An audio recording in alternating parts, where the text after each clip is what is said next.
Please like and subscribe. ఇంకా గురువుగారు విశాల్ వాళ్ళ ఇంటికి వస్తారు. తిలోత్తమ తన ప్లాన్ ప్రకారం అక్కడున్న అరిటాకులో కాటుక రాసి అక్కడున్న ముగ్గులో పెడితే గాయత్రి అక్క మనకి ఇప్పుడు ఏ రూపంలో ఉందో మనకి కనిపిస్తుంది. అప్పుడు గాయత్రి అక్కను మనం ఇంటికి తీసుకొచ్చుకోవచ్చు అని చెప్పి నైనితో అంటూ ఉంటే ఇంకా నైని ఏమో చాలా సంతోషిస్తూ ఉంటుంది. ఇంకా అలాగే చేద్దాం అత్తయ్య అని అంటూ ఉంటుంది.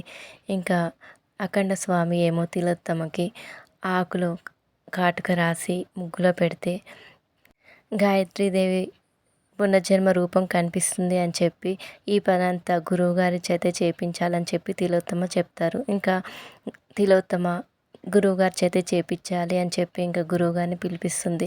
ఇంకా గురువుగారిని అక్కడున్న ఆకులో కాటుక రాసి ఆ ముగ్గులో పెట్టండి అని చెప్తే ఇంకా గురువుగారు అలాగే అని చెప్పి ఇంకా ముగ్గులో పెడుతూ ఉంటారు ఆకుని. ఇంకా పెట్టడంతో ఒక్కసారిగా గాలి ఎక్కువ వస్తూ ఉంటుంది. విశాల్, హాసిని వాళ్ళేమో టెన్షన్ పడుతూ ఉంటారు. నైని ఏమో అమ్మగారు వస్తున్నట్టు సూచన అని చెప్పి ఇంకా చాలా సంతోషిస్తూ ఉంటుంది.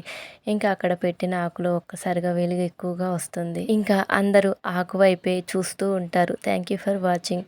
Please subscribe my channel.